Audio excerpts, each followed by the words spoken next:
want to run out of time. I will say that today is not going to be a super in-depth look at an offer. An hour is just not enough time to do that. But does everybody have a copy of the WB-11, the offer to purchase? Yep. Residential offer to purchase? Yeah. Where is that found in? It's typically, it is in zip forms, and that's where what you'll use to electronically fill out your documents and send them to your clients to sign. If you don't have access to that yet, which is very likely you don't, then you can have a copy sent over to you. Mandy or I can send it over to you. Actually, Brittany, just Google WB-11 offer to purchase Wisconsin, and it'll pop right up for you. Okay, perfect. Awesome. All right, cool.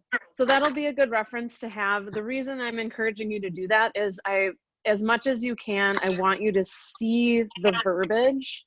I want you to understand where it is in the document itself. That's important to have that visual in your mind, and be ready to take some notes. So if you've got it on paper, you can highlight and write notes on it, or just have however you take notes available to you, because this is intended to give you a general reference to work off of. And this is going to give you some really good information to include in your buyer packet, or in something that you can give your buyer clients to help them figure out how they want to approach an offer and to understand the parts of an offer before you write an offer with them. It's so important that they understand these things, or you get as much as you can information to them about the document, like the parts of the offer and how they work, before you write the offer. Because I will tell you, I am thorough when I review these with my clients as we're writing them.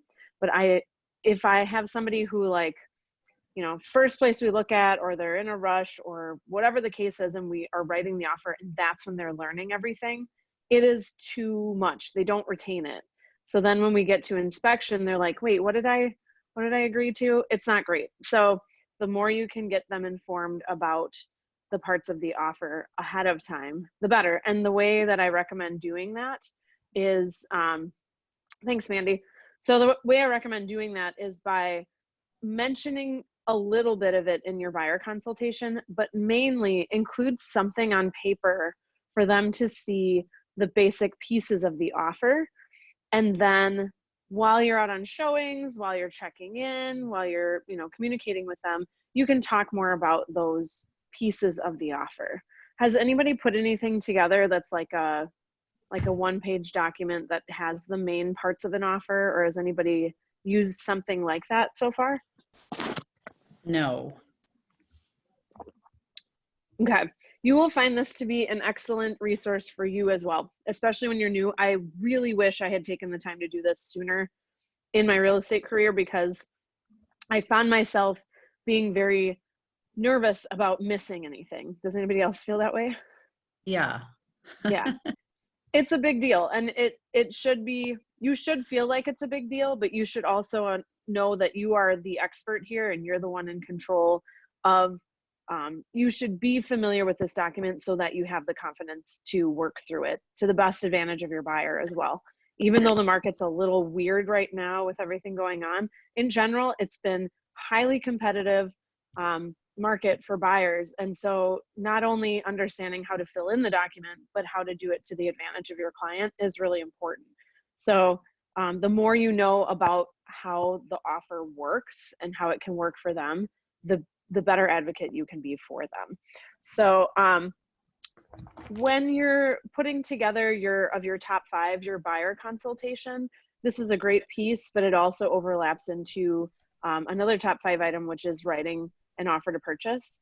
And we encourage you to do that more than once. You're going to learn something new every time. Use an actual listing in MLS so that you're pulling all the paperwork you need. So you're getting that condition report, you're getting the lead paint disclosure, you're getting any other documents that need to be a part of the offer. You're reviewing the private notes for agents that may have some detail in there that has to be included in the offer. Pay attention to all those details, especially in competition. that can make you stand out as somebody who knows what they're doing and is more likely someone that they want to work with as a seller and a listing agent. So make sure you've got that listing pulled up, whether it's, I usually have it on my phone and then I'm working on my laptop to write up the offer. You're going to have to pull PDFs off of the MLS to get that condition report and the lead paint disclosure. There may be a COVID document as well that you can pull off of MLS and put into zip forms. I'm not going to get into the technical bits of how you can do that, but that's something that you know, we can help you with. Lindsay, Brad can also be of assistance. Are we still asking Brad to help with things? Yeah, Brad is going to be working with Lindsay once a week because he is also an agent. So he's going to be able to kind of provide insights to Lindsay on things that agents are seeing from a tech perspective. So he's definitely still going to be involved. So anything you need, you can reach out to either one of them. Awesome. All right. So to get going on, thank you, Lindsay. The pieces that, like I said, not just having something on paper for your client to understand the parts of an offer that they should be prepared to decide, but also as a cheat sheet for you to go through as you're going through the offer. It's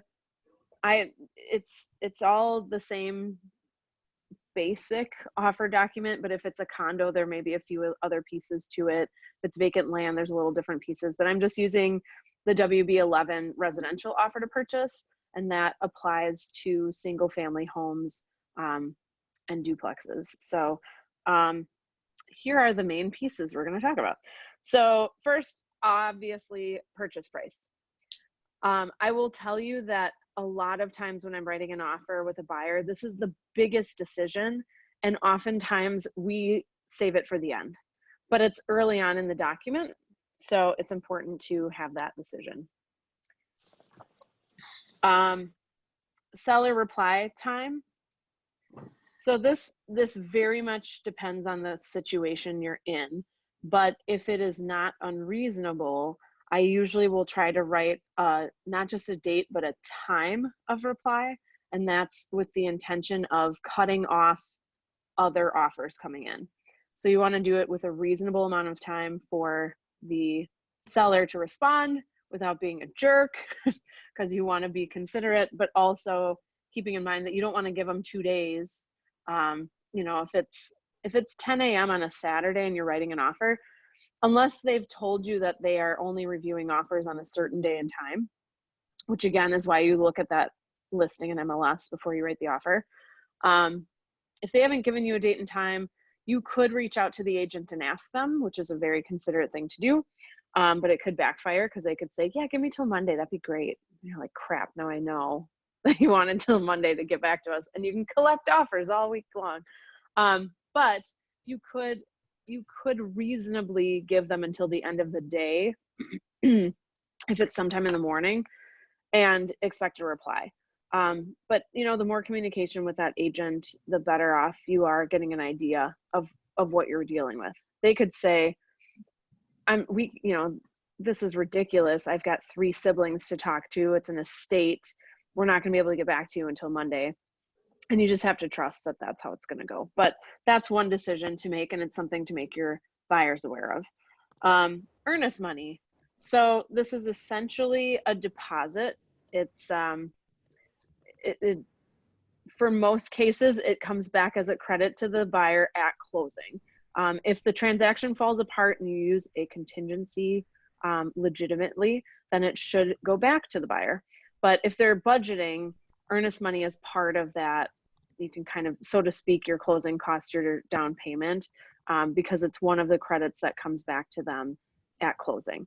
So they do have to plan for it to come out of their account, and that is usually delivered within 3 to 5 days after acceptance. And you do have to note that in the offer.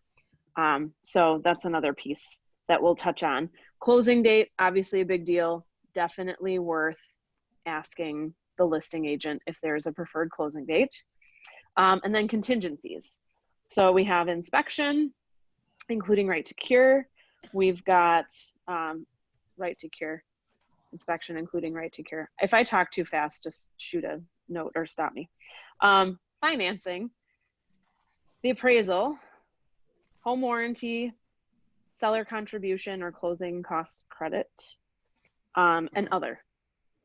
So those are the basic pieces. So when you have your cheat sheet in front of you, when you give something to your client to prepare to make decisions, these are all the pieces that you want to make sure that they are aware of, understand, have the basic outline of how, what's typical. And I'll talk Can you about that as list well. those again, please? Yep. So it's purchase price, reply date to the offer, earnest money. So purchase price, reply date, earnest money, closing date. Okay.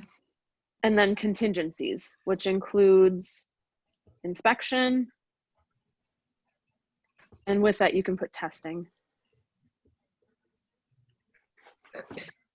And then a portion of like an underlying bullet point of that is the right to cure. C-U-R-E. Financing.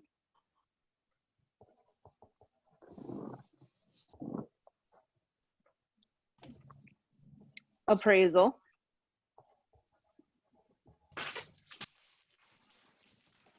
And then some additional things are home warranty and seller contribution, which is most commonly referred to as a closing cost credit. Seller contribution, closing cost credit.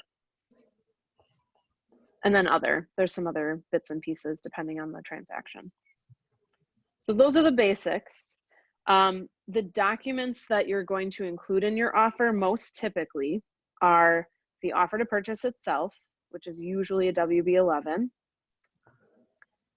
the Addendum A, which is a WRA document that is basically, it's several contingencies written out by an attorney in an enforceable way, and you just check boxes and fill in dates. And you might not use anything in there, but it's still a good idea to include so that you can show your client had the opportunity to use any of those. And also the bottom of it has all the contact info for you and the listing agent. And that makes it very easy for the title company, the lender, anyone involved to have your contact information so that you're not left out of any communication. So offer to purchase Addendum A, the property condition report, or the RECR, real estate condition report, same thing, that you can pull off of MLS from the listing. It should be on there. Sometimes it's not. You might have to ask the listing agent for it. A seller should be filling that out, but they don't always. And that's something the buyer will have to sign. Addendum S, which is the lead paint disclosure, that's only required if the property is older than 1978, because that's when lead paint was no longer being used. But if it's like an old warehouse building that was turned into a condo in 2005, it's still a pre-1978 building. So you will see these on newer build listings. It's fine, they can still sign it. It just discloses if the seller knows of any lead paint that's exposed in the home. And then a pre-approval. It doesn't specify you have to turn one in unless it's in the listing, but I will tell you that pretty much every offer I've ever written, they have expected a pre-approval at the time you turn in the offer. So this is why it's also good to make sure your buyer has a pre-approval before you're out there looking at homes or virtually out there looking at homes, just to make sure that they're ready if you want to write an offer. And if they have like a couple different price points they're looking in, see if you can get a higher pre-approval just to have that in case you need it, or that you've got their lender on call that they can send one for the amount you need it for. You can send it in for more than the offer price, and there's some strategy to that, but you need to have it for at least the offer price in order for it to be valid. So those are all the documents you need: the offer to purchase, the Addendum A, property condition report, and the Addendum S, and a pre-approval. There may also be the requirement, or you might want to include the COVID addendum.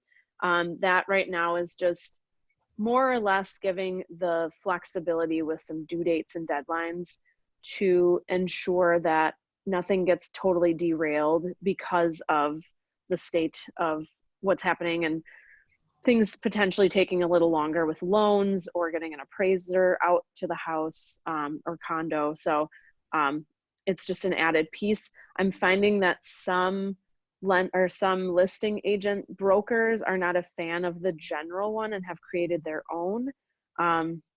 There are some who are really averse to using it because they feel like it's too broad. So you may want to have that conversation with the listing agent in advance and just say, you know, we're just looking out for everybody. We want to make sure that we're all on the same page with due dates and deadlines. I was going to put in the COVID addendum, but do you have one that you use at your brokerage or some verbiage that you think the seller might be more comfortable with?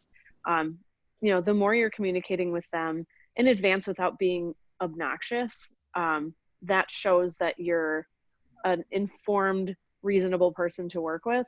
And all those pieces are a really important part of negotiating to get that offer accepted. Does that make sense? Mhm. Cool. All right, so I've got my WB-11 open. And the very first thing on there is the date. That's today's date. That's the date you're writing the offer. It should, in this market, it should be the date you're turning in the offer as well. For the most part, once people see a home, they're writing an offer that day. It's not a bad idea to prepare people for that reality when you first talk to them about purchasing a home, when you have your buyer consultation. The next line is 3 things that are in parentheses, and at the end it says strike those not applicable. So most of the time when you see that in an offer with those parentheses, you need to strike something. You need to draw a line through it. Don't scribble it out or draw a bunch of X's. Just a straight line is striking. And that's one of the options in zip forms. Most often, when I'm writing an offer, I'm writing as an agent of the buyer. So that means we have a buyer agency agreement already signed. It's highly recommended that you do that before you're doing showings, you know, at your buyer consultation or shortly thereafter. And that is so you know if you're allowed to give advice, if you're working on their behalf, or if you're really a representative of the seller. So defining that relationship is super important. Make sure you've got it accurately in here, and make sure if it says agent of the buyer that you have a buyer agency agreement. Next line, the buyer. So you want to have their full name in here. It should be their full legal name. The easiest way for me to match that up and ensure there aren't any issues later on is that I look at their pre-approval.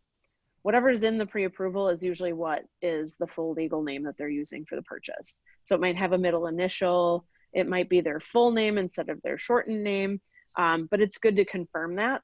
It's something that I ask in my buyer consultation, but then I confirm it with the pre-approval. So it's also good to have that handy when you're putting this all together.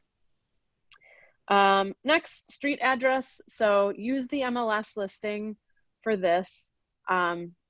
There's also a link in MLS to tax info, and you can double check the address in there, but that should be accurate as it is in there. So we're on line 6. That's state, or pardon me, in the town, city, village of, and whatever that is, you know, city of Milwaukee, or, you know, if you're not sure, Google it, look it up, look at the tax records, make sure you've got the right label there. And then county of, again, if you're not sure, look it up, make sure you've got that right. In Wisconsin. Next line, line 9, purchase price. You see, if you're looking in zip forms, are you seeing that it's a line, but there's no box? Yeah. In zip forms? Yeah. So the box that you fill in is the dollar amount, and then it'll automatically fill in the words that spell out the offer dollar amount. So if you put in the numbers 100,000, then it fills in 100,000. So you don't have to spell that out. Underneath that, included in the purchase price, this is an MLS. So that's another reason to have that pulled up and handy when you're writing this offer. And it's a good thing to review with your buyer. Hey, just want to confirm, this includes the oven, range, refrigerator, dishwasher, microwave. It does not include the washer and dryer. Confirm that with them. You don't want to find out later and have to buy them a washer and dryer because you said that it was included. Oh yeah, all appliances are included. Make sure you're clarifying this.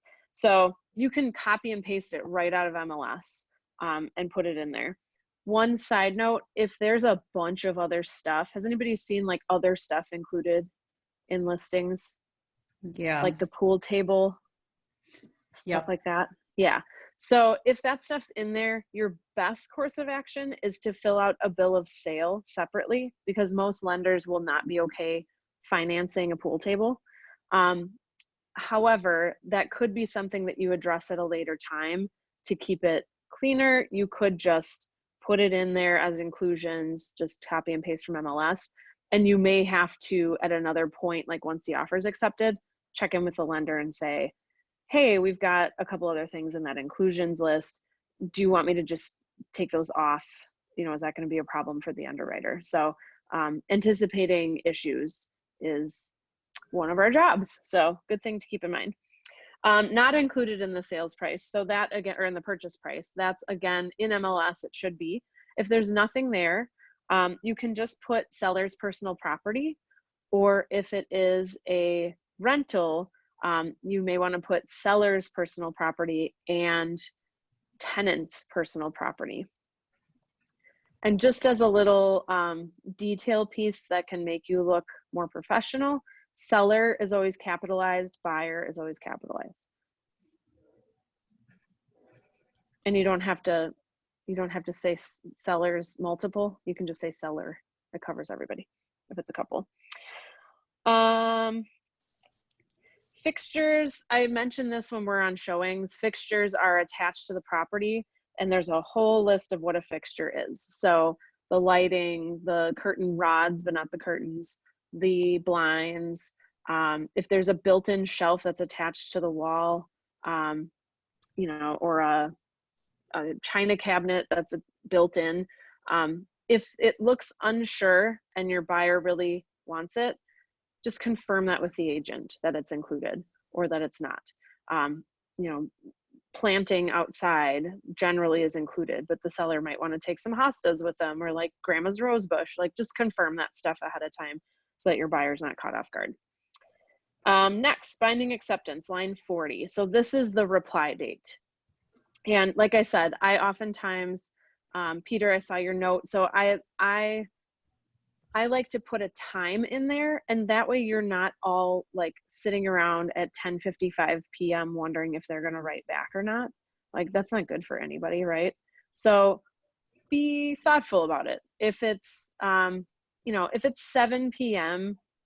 and you're writing this offer and you're expecting a reply by end of today, that's a pretty tight turnaround. I would confirm with the agent at that point, like, are they reviewing offers tonight?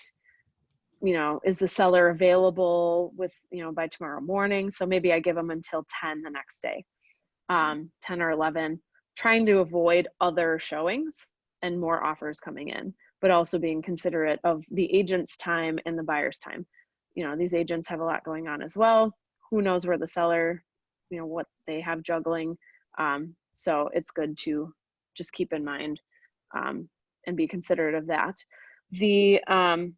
The way it fills in zip forms sometimes gets a little funky. So I usually will write out the month, the day of the year, and then at and the time.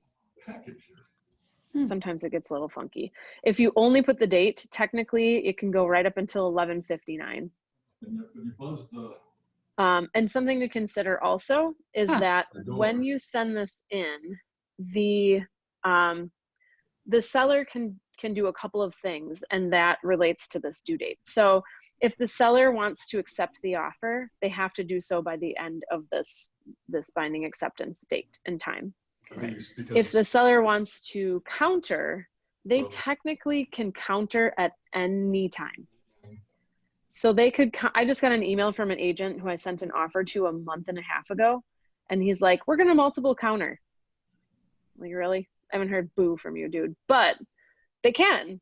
It does not mean the buyer is tied into anything.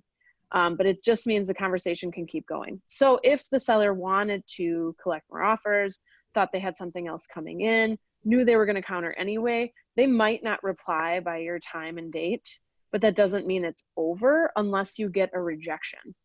So keep in communication with that agent, you know, don't bug them constantly, but if you're getting close to the time and you're like, oh, I haven't heard anything, or it's like an hour after the time, you can write back and say, hey, just checking in, you know, wanted to know if you're, you know, planning to counter, or if the seller's moved on to something else, just so you can tell your buyer what's going on. And don't forget to check in with them. They're anxiously awaiting a reply. And if you've got nothing and it's like an hour, half hour before the due date, just check back. You know, they're wanting to know desperately what's going on. So that's reply date. Next. So acceptance occurs when all buyers and sellers have signed one copy of the offer or separate but identical copies of the offer with electronic signature. That shouldn't be an issue, but it's in there. Closing date, line 48. Closings can only happen on weekdays, so don't make that a Saturday. Use your calendar, double check it. Look like a professional. Closing dates or closings also happen during business hours. So between 9 and 5, the latest appointment's usually 4. Typically the earliest appointment is 9, and they typically take about an hour. Make sure your seller or your buyer understands this when you're writing the offer. So, you know, we want to keep in mind, is this a day you're available or can get off of work? Usually the closings happen at the title company or the lender's office or our office. So make sure that they can actually be there on that date so you don't have to change it later. Also keep in mind the time frame.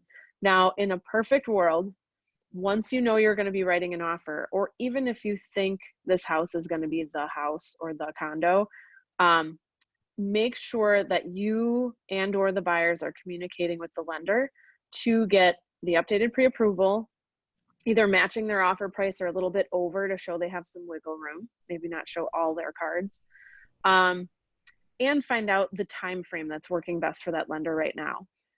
Was anybody in the meeting this morning? Mm-hmm. No, Yeah? not. Okay.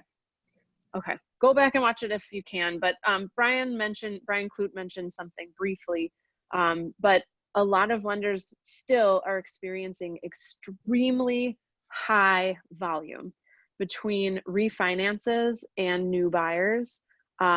This dip in the market is probably actually giving them a little breathing room, but their timelines have been pushed out a little longer. So traditionally, I'd say 25, 30 days on the short end for a closing. 30, 35 is kind of tight. 40, 45 is more comfortable, and up to 60, depending on what is working for the seller as well. So this is another thing you can check in with the listing agent about and ask if the seller has a preferred closing date. They may have noted it in MLS, so check that first in the listing. But have that information ideally from the lender, so you know, can we realistically close this quickly, or do we need a little more time? So it's a coordinated effort, and that's why it's good to do some of this footwork in advance. Any questions on that with closing date? I actually have one. So Yeah. Now that we can electronically do things, are we still holding steadfast to those parameters?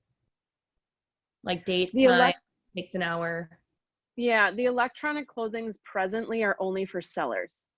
So buyers are still having to show up physically to do the lender paperwork. Okay. Yeah. Good to know. I had no idea. Yeah. Yeah, and that is something you could adjust later, but it's really good to just have that set. And if you are thinking it would be ideal if we could close sooner, the old offer to purchase said on or before the date you put in. The current one does not. So if it says this transaction is to be closed on, you could write in or before and then put the date. And if you haven't heard from the agent or they're not sure what the seller prefers, this is why I like having a cover page on my offers. I just take the same document where I have all those pieces that I told you are parts of the offer, and I fill in what they are, and I send that as a PDF with my offer to the listing agent. It looks so put together, and nobody does it. Nobody does it. It will blow them away. It's so easy. You can do it as a Google document, just throw it into zip forms as a PDF, add it to your offer. But you can put some other stuff in there too. So if you don't have a chance to connect with them, it could say closing date, you know, April 27th, and then in parentheses, buyers are flexible if seller has a different date preferred, or buyers happy to close sooner if it works for the lender, or whatever it is. That's a great place to just have all that information in one spot. So when the listing agent is reviewing the offer with their seller, they can look at one document. Just make sure it matches your offer. Yes. Review, review, review before you send it. Review before you send it to your buyer to sign. Review it after they sign. Review it before you send it to the listing agent. Make sure that your I's are dotted, your T's are crossed. I cannot express how important this is. I cannot tell you how many offers I've gotten as a listing agent that are so messy, incomplete, misspellings, just like boxes checked with no other information in that contingency. Just review your stuff and make sure that it's all filled in completely. And if it's not going to be used, just put in NA so it's very clear that you're not using that. Cool? Yes. All right. Earnest money. So the first part says earnest money that accompanies this offer. Nobody really does that anymore because we turn in our offers electronically. Back in the day, when you deliver a packet over to the listing agent's house with a check, it was a whole nother story. Things move much slower. We really don't do that right now. So typically that's an NA, line 57. Line 59, earnest money in the amount of. So what is most typical, and it varies a little bit by price point and location. It somewhat depends on the seller's opinion of things. But what I usually tell my buyers is 1 to 2% of the purchase price is pretty typical. So if it's a $200,000 house, you want to have at least $2,000 of earnest money. As far as how much weight that carries in competition, you know, the more money they have as an earnest money amount, the stronger that offer is because they are tied in and in it to win it. And it's less likely they're just going to run for the hills for no reason. It is not the most important part of an offer, but it does have some weight. And once the offer is accepted, they have however many business days to turn that in, or however many days of the week. I usually say 5 days or 3 business days or something like that. So once their offer is accepted, I have to remind them right away, this is where your earnest money goes, here's the amount, here's to write the check to, etc., because you want that to be turned in time. But it will get cashed out of their account within 48 hours, so it's important that they have that money. Line 61, it says where that earnest money is going to be delivered to. Just make sure you're using MLS or communicating with the listing agent to know how this is going to work with earnest money. And with all these questions, I would say look at the MLS listing first, have a few questions handy, contact the listing agent, and just ask those all at once. If you're like writing the offer and then calling the listing agent every time you have a question, you're going to make them crazy and they will not want to work with you. Make sense? Yeah. So within however many days, and the amount of that earnest money. So again, something to make sure you can confirm with your buyer they can afford to have that money pulled out of their account. Moving down to time is of the essence. So due dates and deadlines start the day after acceptance. So if the offer is accepted today, tomorrow is day 1. So it's just important that they know that. Once their offer is accepted, I highly recommend giving them and the listing agent a list of due dates and deadlines. For the buyer, you're saying this is for your records. We go as far as putting that into Google Calendar and sending them invites for everything on Google Calendar, so we are all on the same page. You can set up alerts and things for it too. The listing agent email is just to confirm. Hey, just wanted to confirm all our due dates and deadlines. You could do that with the lender too. It just shows you're really on top of things. It keeps everybody accountable. I think some agents don't do that. Many agents don't do that. And I think to some extent, they're like, they don't really track it that carefully. And they're like hoping that you aren't either. So if somebody misses a due date and it's to their client's advantage, that they could like use that. Don't do that. Just be open about it. Let's all be on the same page. We're professionals. Next, property condition representation. So this is that condition report or the RECR that you pulled off of MLS. You should have looked over that and told your buyer about it when you had your showing or previous to that. That should have been part of your discussion.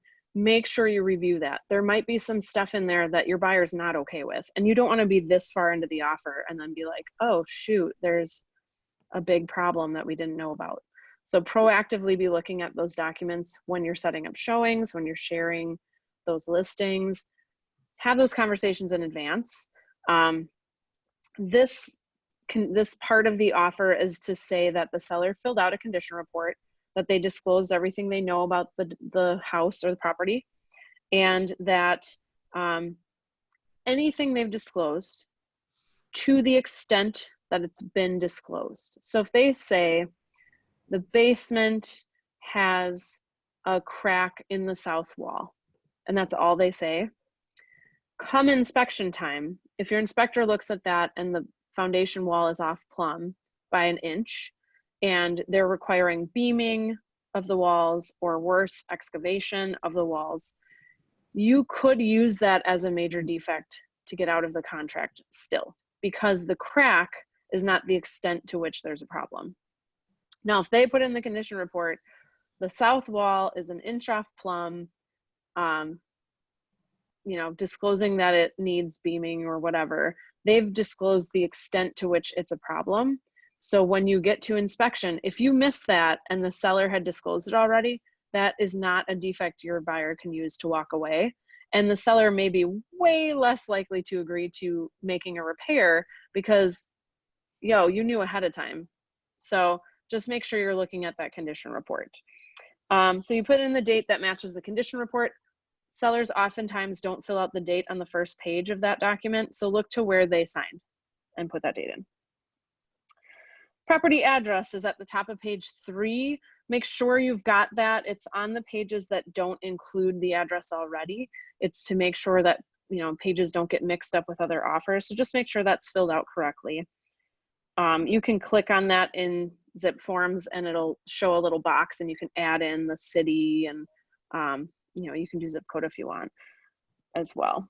Going down to page 3 is kind of a list of the things the seller should be disclosing in that condition report. That's something you should have talked about ahead of time with the buyer, making sure that they're aware that the seller is disclosing what they know, but it's very often not a whole lot.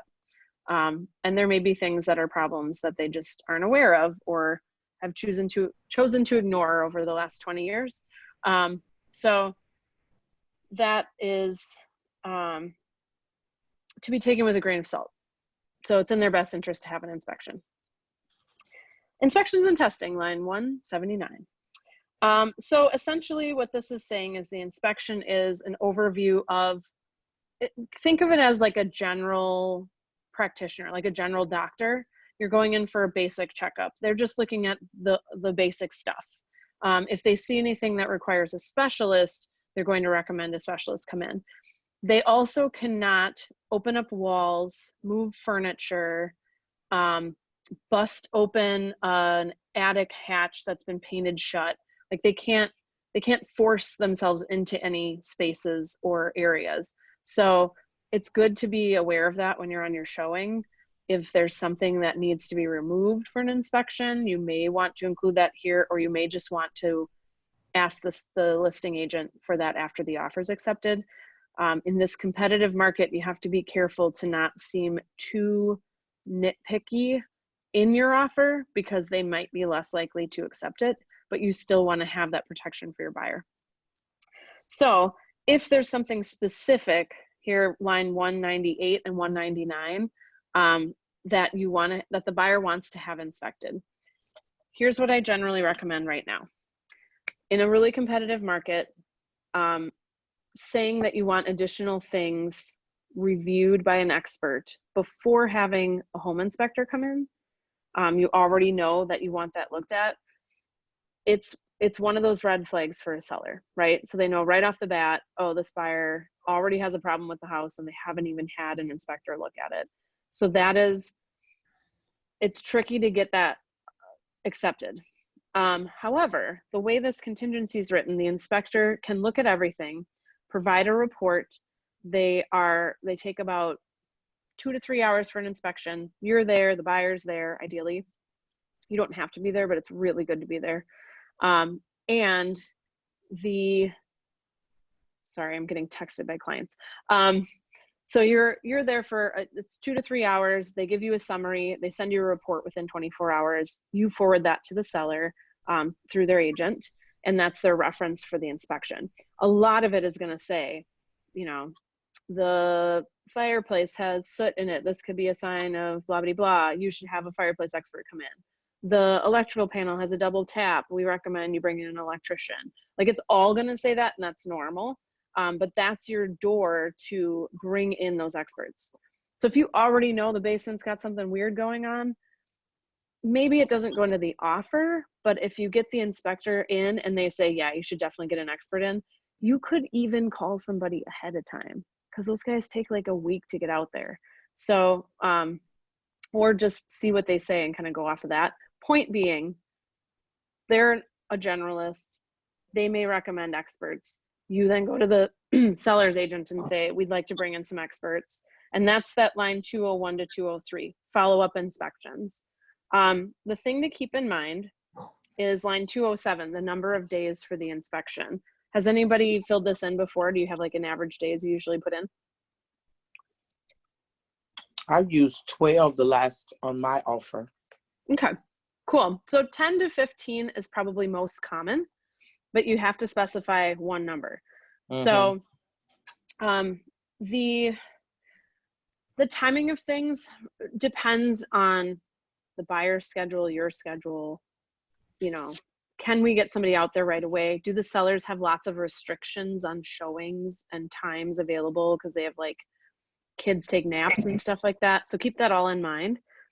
From a seller's perspective, they want it to be as short as possible and get over with it, right? Like, if a deal's going to fall apart, inspection is one of the major points. That's one of the, like, they want to get through it and be moving on. So try to keep it shorter, but be very realistic. Can you get together and have an inspection in the next 3 to 5 days? You could go as far as checking with inspection companies and see what they have available next. Some of them have their schedules online, or at the very least kind of identify a couple of times when you can get together for an inspection with the buyer. So just have that in mind so that you don't set some crazy short time frame and then you can't get an inspection within that frame of time, because not only is it the inspection that has to fit in that time frame, it's also getting the report back, which takes about a day, discussing the report with the buyer and putting together an amendment for credit or a price change or repairs or all of the above or some mix thereof, and getting the seller to agree to it. So there may be some back and forth there. You don't want it to be so tight that there's crazy pressure and nobody's making informed decisions because there's not enough time to get a contractor in. But you want it to be short enough that it's appealing to the seller. So, you know, if you put 15, that's really typical. It's not a red flag. I don't know if 15 versus 12 is going to be a make or break for a seller. But keep that in mind. There's a lot more to that time frame than just getting the inspection report to happen. You have to reach an agreement by that end of that date. If the date expires, your buyer has lost their ability to negotiate repairs, credits, adjustments based on the inspection. They've also lost their ability to walk away over major defects. And major defects are defined in the offer on lines 449 to 451. And they are, basically they are a major issue when it comes to health and safety, the structural integrity of the property, and the value of the property. This is something to talk to your buyers about when you're on showings. make sure you've reviewed that verbiage, lines 449 to 451, so that they understand that ahead of time. Remind them of that when you go on the inspection. Remind them of it when you review the inspection. We're talking big stuff here. It's usually basements, roofs, chimney work, a new furnace, a new electrical panel, big stuff. That's their door out of the contract. So Amanda. Yeah. Back to number 2, line 197. Are you saying not to list anything on those lines? Did I hear that? I typically don't, unless there's something you've identified that you already know needs to be addressed, that the seller's aware of. I very often see agents write entire premises or all of the property. That's redundant. You don't have to do that. Whatever the inspector recommends is really poor use of the offer. It's way too general. And also the follow-up inspection, line 201, already explains that. So don't put stuff in there that just makes you look like you don't know how to write an offer. So keep it blank? Yeah, I usually just put NA. NA, got it. Anything you're gonna leave blank, put NA. It looks very intentional. You chose not to include it. The buyer sees that they're choosing not to include it. There's no question whether that's part of the offer or not. And that includes boxes. You can put NA and check boxes too.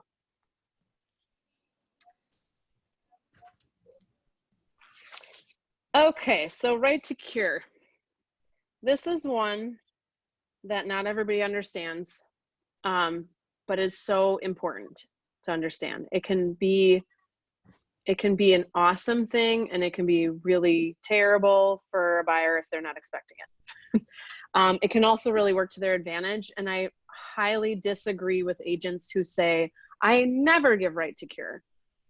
That is way, way short-sighted. So here's the thing to keep in mind. You have an inspection, you get the report, you send it to the listing agent after you've reviewed it to make sure that it's accurate and that nothing's missing. You put together an amendment for repair. Say there's a major defect. We're talking about that south wall, it's off plumb, it needs steel beams. That's a major defect. But we can ask them to repair it. So maybe we put that in there and a couple other small things, and we see what the seller does. The seller says, take a hike. I told you there was a crack in the wall, and as far as I'm concerned, that's all I had to tell you. We're not doing anything. That's not very likely. Usually they'll do something, but you know, some say, screw that. It's why having a phone conversation with the listing agent is so important before you get it on paper. But so you send it in, they say no. You then tell the buyer they're not going to repair it. So you have a couple options. We can move forward without those repairs, and you will be responsible for that as the homeowner. Or you can issue a notice of defects. A notice of defects is a one-sided document from the buyer. It could be from the seller. In this situation, it's from the buyer saying, these are the major defects. For this reason, I object to these defects. The offer is null and void. And they send that to the seller. Once that's sent, the offer is done unless they have the right to cure. So right to cure only comes into play once a notice of defect is issued. Say it with me. The right to cure only comes into effect once the notice of defects is issued. Got it. Super important. This does not mean that if you don't have right to cure that the sellers are not allowed to make repairs. This is only once the notice of defects is issued. This is like the second option down the road. So if whether or not they have the right to cure, you can discuss repairs. You can discuss a closing cost credit. You can discuss a price change. The seller can agree to that. You can move forward. If the seller has the right to cure, if you get to the point of issuing a notice of major defects, that could be that the seller did not agree to repairs and then you're issuing it, if that's what the buyer wants to do. Or something totally bananas comes up. The buyer's like, I'm out of here. I don't care if the seller's willing to fix it. I don't want anything to do with this house. This is a major defect. Try to talk them off the ledge because they're probably just being emotional. But if they decide to issue that notice, that's when right to cure comes into play. Here's the thing with right to cure. It's not a guarantee that the seller will exercise it. What I mean is that if you issue a notice of defects, the seller has the right to cure. They have so many days to decide if they're going to issue that right to cure. So line 217, so the seller shall or shall not have the right to cure the defects. If you don't strike one of those, they automatically have the right to cure. So make sure you're crossing one out so it looks intentional, even if you're giving the right to cure.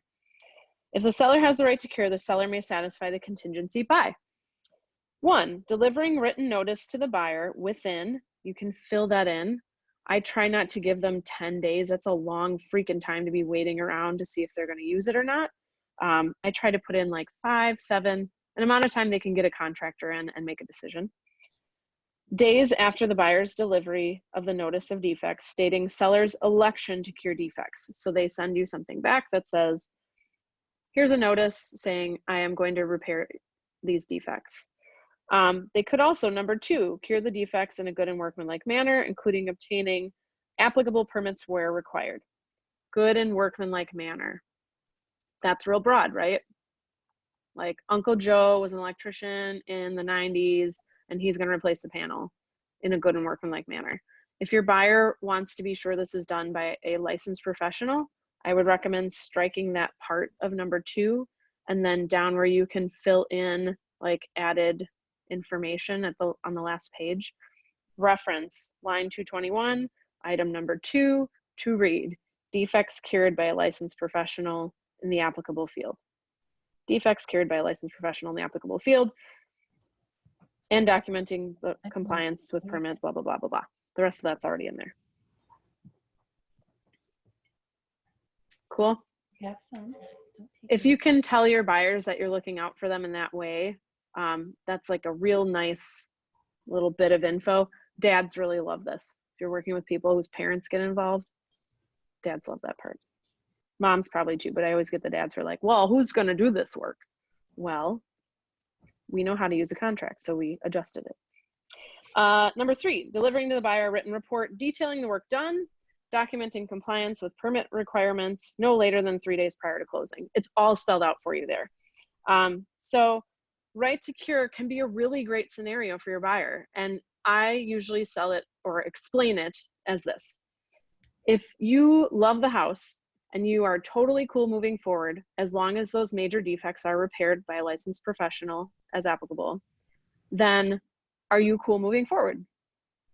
And most of the time they say, yeah, I love the house. As long as they're willing to fix those major defects, it's cool. Now, as a side note, major defects is a real broad kind of gray definition by design. So you may have some things in there that are health and safety issues or the inspector noted as poor. They may or may not agree as the seller and as the seller's agent that those are major defects. So keep that in mind when you're putting that list together. You know, you're trying to get everything on there that could be considered a major defect, but they could come back and say, yeah, items 1, 3, and 5 are major defects, but 2 and 4, we're not touching that. Those aren't major defects. So keep that in mind. That may require additional discussion. But in general, giving them the right to cure means that they're going to take care of those things and you are moving forward to closing. So if you have a jittery buyer who you think is going to flip out at inspection, and believe me, those reports look crazy. They look crazy. It doesn't matter how smooth and lovely your inspection felt. Once you get that report, it's going to look bonkers. So warn them in advance more than one time. This is going to look nuts. Every house has tons of stuff. Don't freak out. But if you have somebody you know is really jittery, that may not be their best scenario. If they are going to freak out and want to walk away and they need a clear door out, giving the right to cure might not be the best scenario for them. So having that discussion in advance is really important.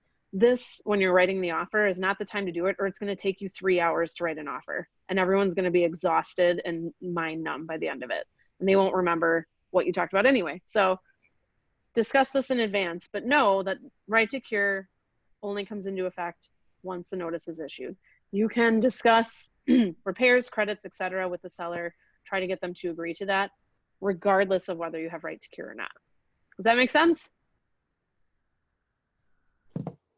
Cool. God, I'm talking so much. Okay. All right. So we are at 11:29 and we've got a few more pages of the offer to go. So what I'm going to recommend you do, since we're ending our time here, is to go back through what we talked about today and make sure you've got those details down and start to put together your initial overview list that you're going to use as a cover page, use as your cheat sheet, give to your buyers in advance, and get that together. And then next Tuesday, we're going to go through the rest of this. My hope is that you will use this as a jumping off point to do that offer writing part of your top 5. This is a really big one. It's really important that you do this more than once and practice without practicing on your clients. So make sure you've really got that information down. This is your starting point for that. So my expectation is you're going to look through that much of the offer up to line, up through page 4 and get your cover page or however you want to do that together. Even if it's just a list you scribble down, that's your cheat sheet. And make sure that you've got all that information clear. If you have questions, we have the hotline. I'm available to answer your questions. I'll be calling. I'm still calling around to everybody to check in. And next Tuesday, we're going to go through the rest of the offer.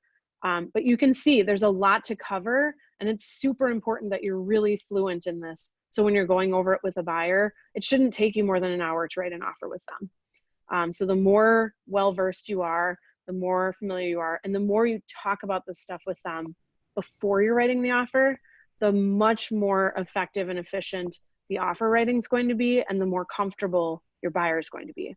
And you are less likely to have weird stuff pop up and bite you in the butt later when they're like, wait, I agreed to what? You don't ever want them in that situation. So it's super important that you know this well.